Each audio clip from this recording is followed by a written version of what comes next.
So, pag ibinigay, i-relinquish yung posisyon mga kababayan kay Inday, ano yung mangyayari? Buwelo na yung China, tahimik. So, titigil na sa bullying. Yun ang gustong palabasin mga kababayan ni Pantaleon Alvarez.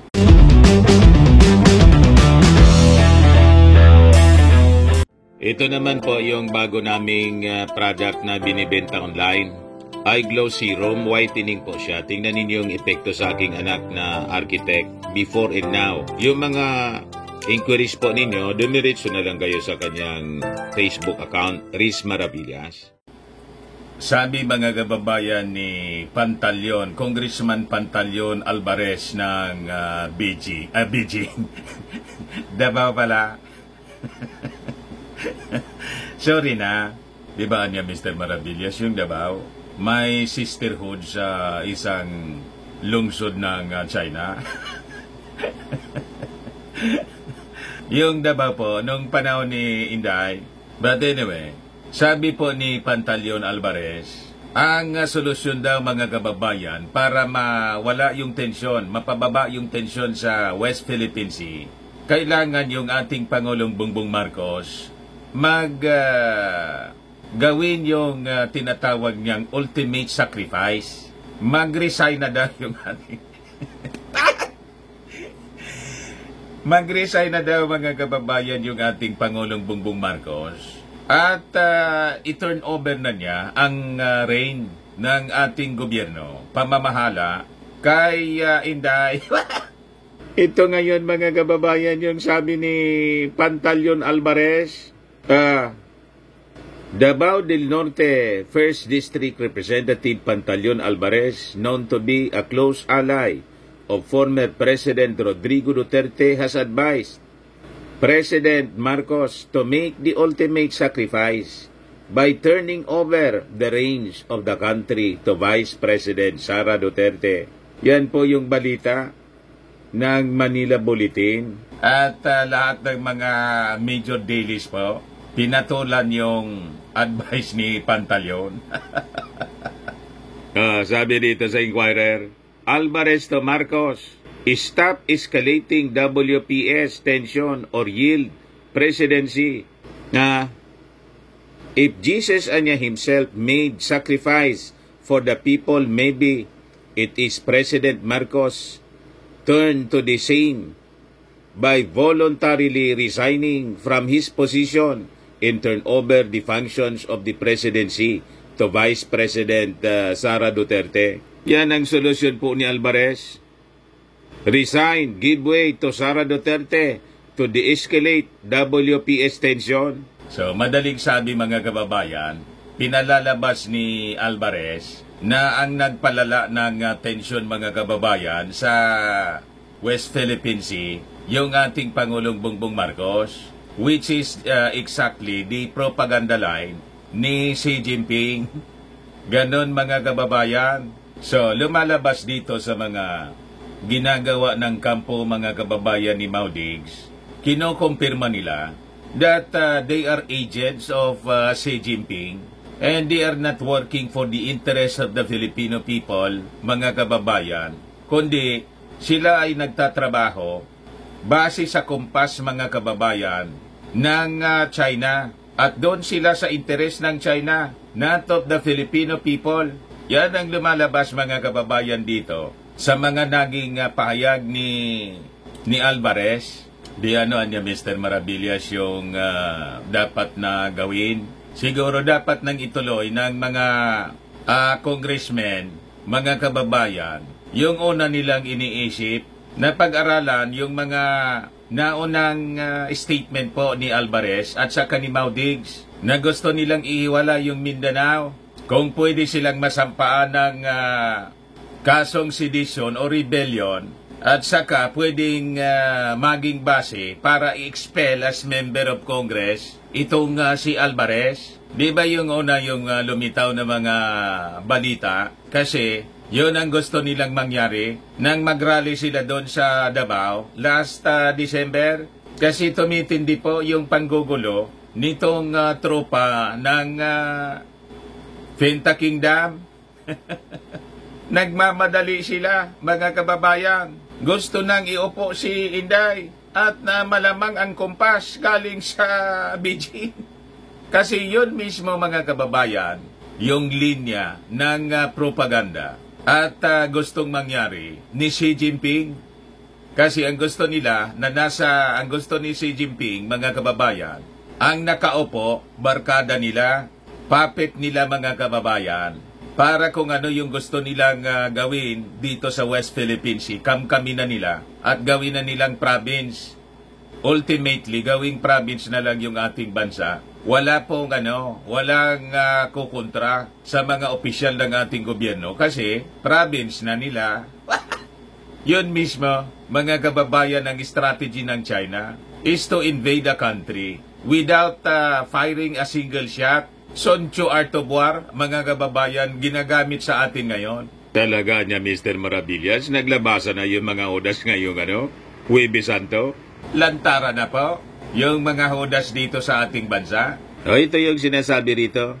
Former Speaker in Incumbent Davao del Norte, Representative Pantaleon Alvarez, on Wednesday urged President Ferdinand Marcos Jr.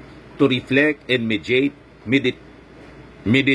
this Holy Week and voluntarily give his position to Vice President Sara Duterte.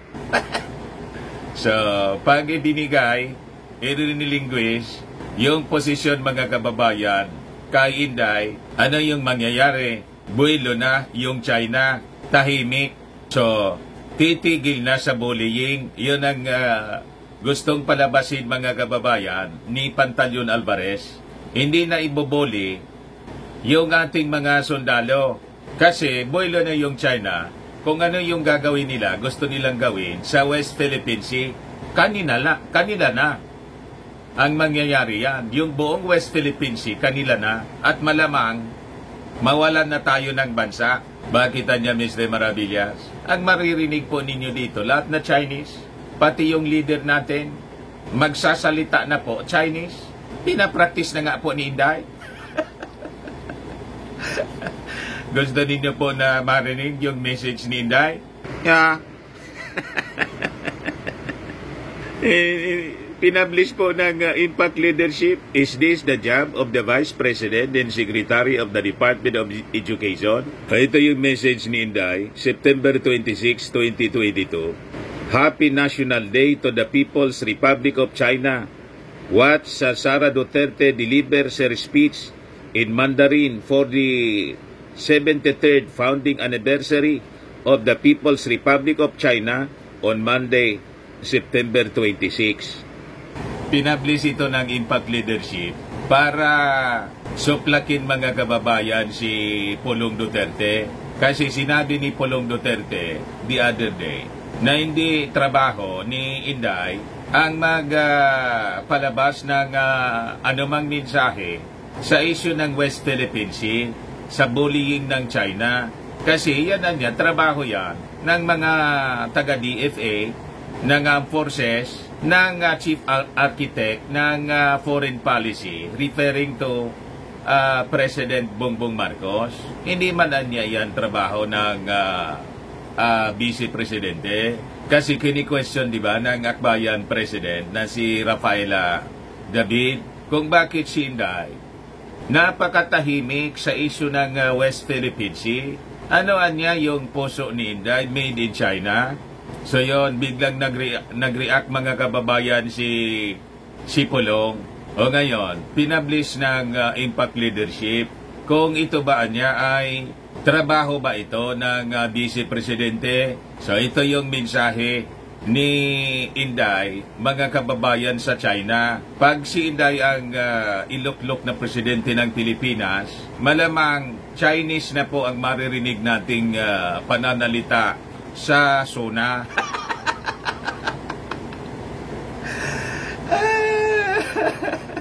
Ito po, pakinggan ninyo po, mga kababayan. Yung audio lang po. Pasensya na po pala, no? Ang ingay sa paligid kasi yung ingay ng pagbagsak ng ulan. Biglang bumagsak yung malakas na ulan po dito sa amin. Kaya maugong po. So, pakinggan ninyo mga kababayan si Inday. Malamang ito na ang maririnig ninyo. Hindi na po Filipino or English. 高兴及吉祥中国国家主席习近平中国驻菲律宾大使王锡良和20中国公民致意大力庆祝中华人民共和国成立73周年。June 20, 中国人国庆快乐 Happy National Day to the People's Republic of China. 谢谢大家。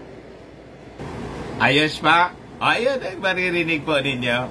Ganun na yung magiging suna. Pag nakinig tayo kay Pantaleon Alvarez, kung gagawin ng ating Pangulong Bongbong Marcos ang tinawag ni Pantaleon na ultimate sacrifice, sino man na niya, Mr. Maravillas, na gunggo na presidente, ang gagawin yung ganong panukala ng isang alam na natin kung saang bansa naglilingkod. Nandito siya, nagsisweldo si Pantaleon Alvarez as member ng Congress, pero interest po yata ng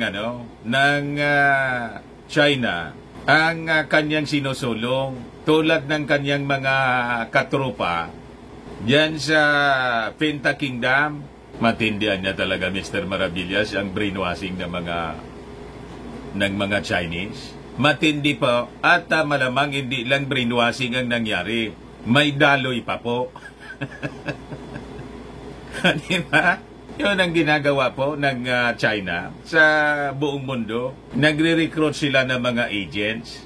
Then they are infiltrating mga kababayan, government officials. It happens in Canada. It happens in Australia. Mismong mga politicians po, ini-sponsoran doon para yung mga nakaupo sa kanilang sa parlamentaryo, interest ng kanilang sponsor po yung sinusulong. At hindi malayo, mga kababayan, na it is also happening dito po sa ating bansa. Kasi malaki yung interest po ng China dito po sa atin. Ito yung sabi ni Alvarez dito. I will advise the President to reflect and meditate this Holy Week. If Jesus Christ himself made sacrifice for the people, maybe it is his turn to do the same by voluntarily resigning from his position and turn over the functions of the presidency to the duly elected Vice President in the person of VP Sara Duterte. Seryoso po sila, paulit-ulit nilang isinusulong, ipinapanawagan yung pagre-resign ng ating Pangulong Bongbong Marcos. Inulit nila yung ginawa nilang panawagan, mga kababayan, doon sa Liwasang Bonifacio, yung prayer rally para kay Pacquiao. Gusto na ngang sumugod po sa Palasyo Malacanang para hindi na makauwi galing sa Germany at Czech Republic yung ating Pangulo. At nandun si Inday. Nakisali si Inday po doon. Although hindi siya umakyat sa stage, pero malinaw na nandun siya, mga kababayan. Ang ibig sabihin, approve niya.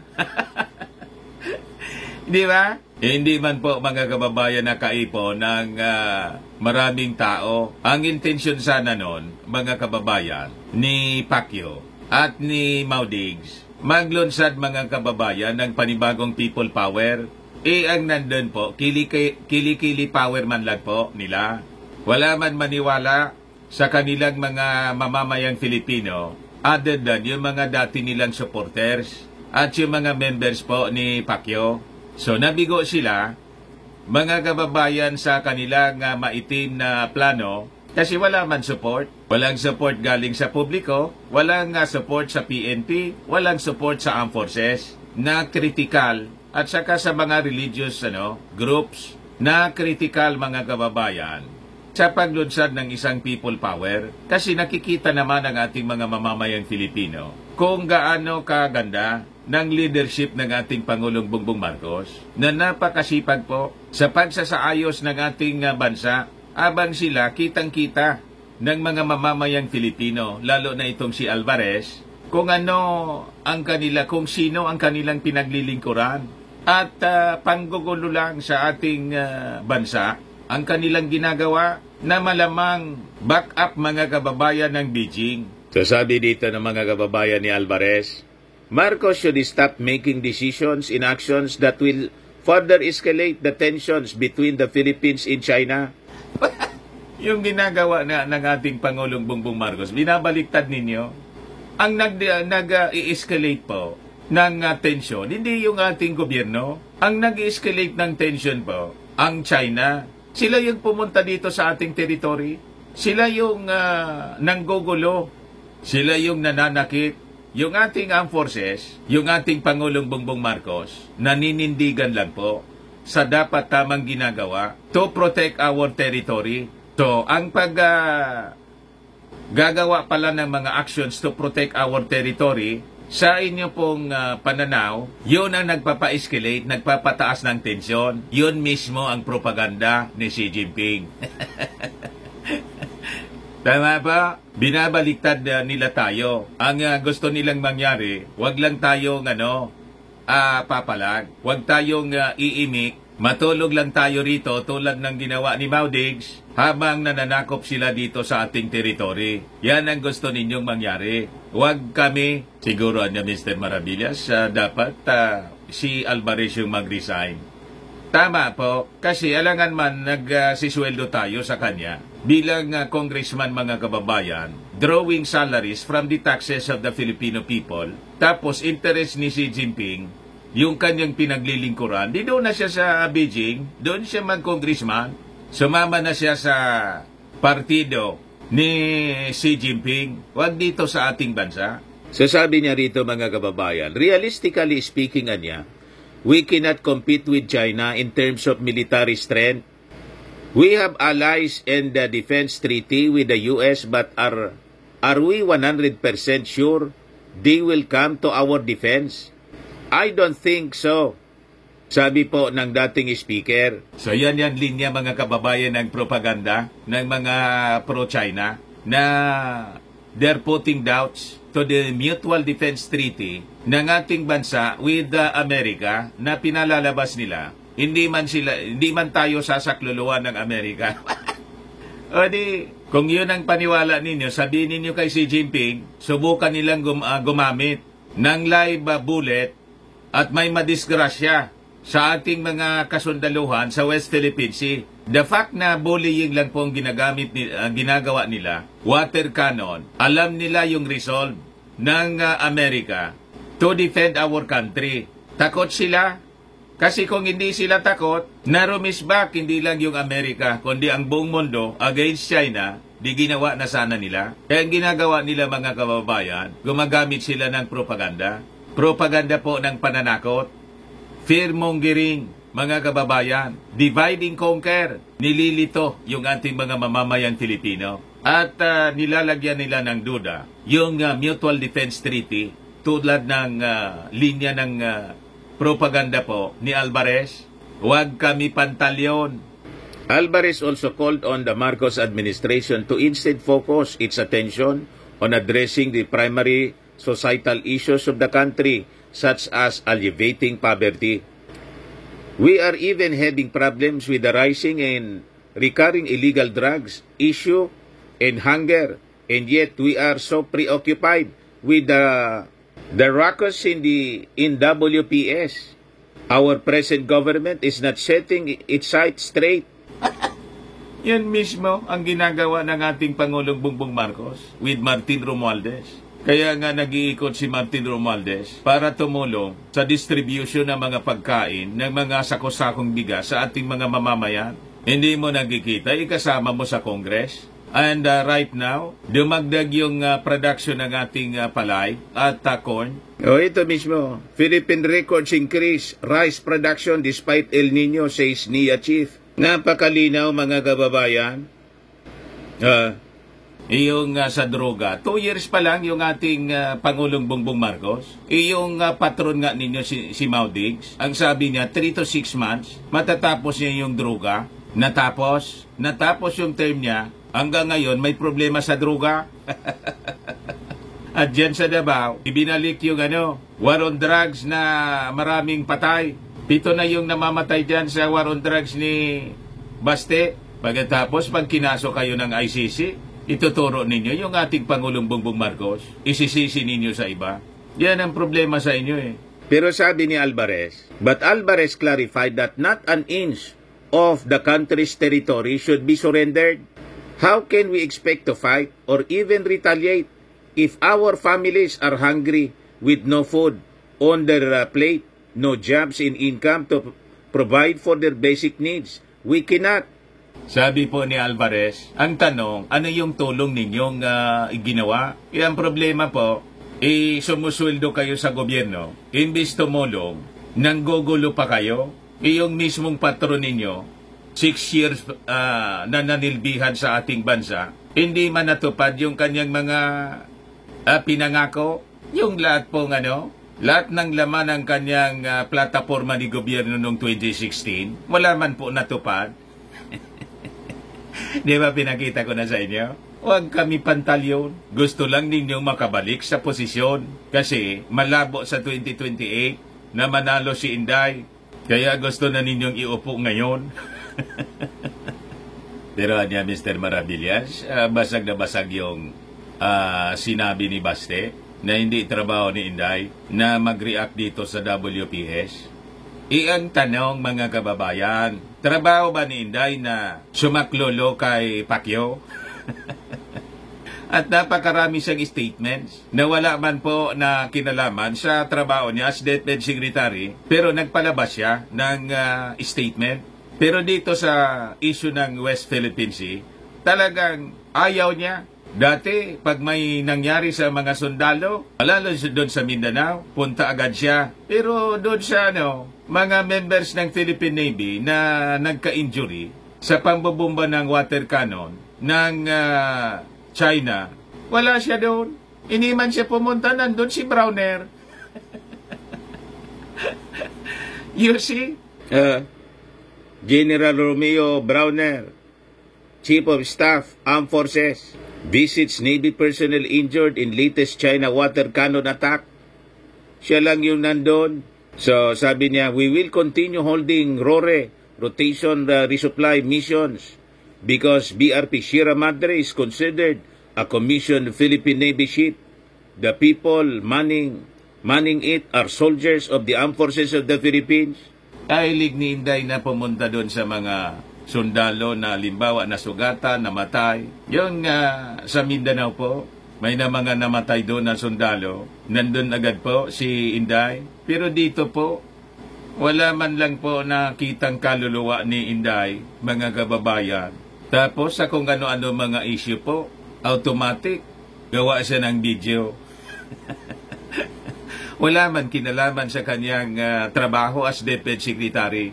Ayan po, sabi ng isang netizen, si Roentgen, mga isyo na may pahayag si Sara Duterte, Rosso, Ukrainian na war, Palestinian genocide, ICC probe versus Duterte, contempt order versus Lorraine Badoy and Eric Celis, arrest order versus Apollo Kibuloy, SMNI franchise revocation, holidays, board exam results. Walang statement sa Chinese aggression. Tapos sasabihin ni Pulong, hindi trabaho ni Inday ang issue sa West Philippine Sea. Yung issue sa Russia, ang layo-layo nun, yung Palestinian genocide, mas na pabor pa siya sa mga Palestino kaysa sa mga taga-Israel. Talagang hindi siya ibibless yan. Sabi sa Word of God, yung nagbi-bless ng Israel will be blessed. At pag nandun ka sa sa side ng mga nagka-cursed, lumalaban sa Israel, you will also be cursed. Ganon mga kababayan. Nasa Palestinian side pala itong si Inday. You are on the wrong side of history. Pag ganon. Ayan man lang po mga kababayan. Ako po si Dante Maravillas. Bye-bye po. God bless.